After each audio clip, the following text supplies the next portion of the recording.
मेरे प्यारे साथियों, वाहिगुरु जी का खालसा, वाहिगुरु जी की फतेह। परसों हमने इस बात पर विचार की थी कि सारा संसार, समुच्चा ब्रह्मांड कहाँ से उत्पन्न होकर कहाँ पर समा जाता है। इसके लिए उदाहरण के तौर पर गुरु महाराज ने इस कवित्त के अंदर दो उदाहरण दिए हैं। पहला के जैसे अग्नि से अग्निकण निकलते हैं, चिंगारियाँ निकलते हैं और आग में ही समा जाता है। दूसरा उदाहरण दिया कि जिस प्रकार धूल उड़ने से धूल के जो धूल कण हैं वह धूल से उड़कर धूल में ही फिर आकर के मिल जाते हैं, समा जाते हैं। तीसरा उदाहरण दे करके अपने सिद्धांत की बात कर रहे हैं। आज हम उसका चिंतन करेंगे। आगे गुरुदेव जी महाराज प्रमाण करते हैं, जैसे एक नदते तरंग कोट उपजत है, पान के तरंग सब पान ही कहाएंगे।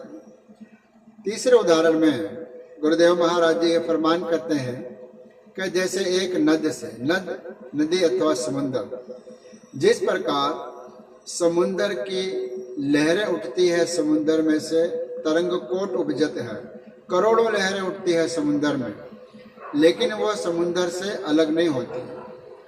जिस प्रकार से समुद्र में हवा के पवन के चलने से या आंधी और तूफान के आने से जिस प्रकार अनेक ही करोड़ा ही तरंगें, लहरें उठती है और उठकर क्या होता है, पान के तरंग सब पान ही कहाएंगे। वह तरंग उठ के कहीं उसका अलग अस्तित्व नहीं होता, वह समुद्र से बाहर नहीं जाती, वह समुद्र में ही समा जाती है। पान के तरंग, पान का अर्थ है पानी, जल।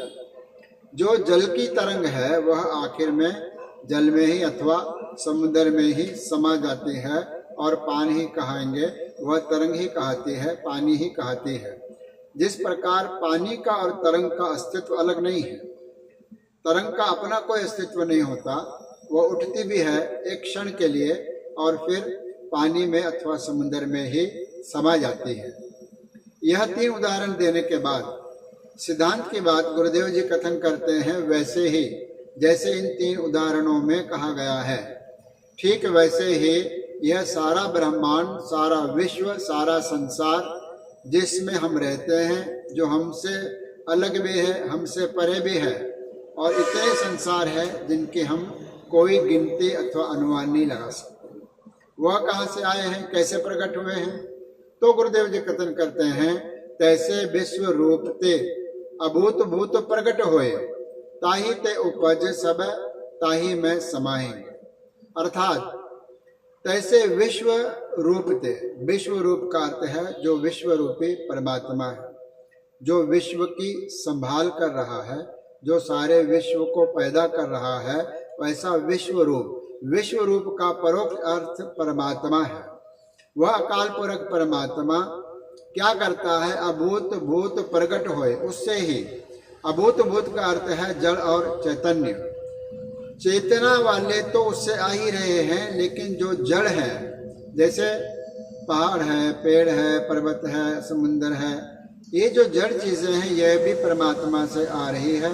और जो चेतन है, जैसे सारे प्राणी हैं, हम हैं मनुष्य, जितने भी पक्षी है, पंछी है, जानवर है, वह सभी चेतन है। जड़ और चेतन कहाँ से आ रहा है? वह परमात्मा से आ रहा है। उससे अभूत भूत प्रकट हुए, उस परमात्मा से जड़ और चैतन्य यह निर्माण हो रहे हैं, हमें दृष्टिगोचर हो रहे हैं। आज विज्ञान भी कहता है, एक पृथ्वी नहीं अनेकों पृथ्वियां हैं, अनेकों चंद्रमाएं हैं, अनेकों सूरज है, जिसको गुरबाणी और गुरमत ने सैकड़ों साल पहले ही प्रमाणित कर दिया था। पाताला पाताल लख, आगासा आगास कहकर। फिर उसका अंत कैसा होता है? तो कहते हैं, ताही ते उपज सब ताही में समाहेंगे। उस अकाल पुरख परमात्मा जिसको विश्व रूप कहा गया है, उससे वह प्रकट होते हैं, ताही ते उपज, उससे वह प्रकट होते हैं, हमें दृष्टिगोचर होते हैं और सब ताही में समाएंगे।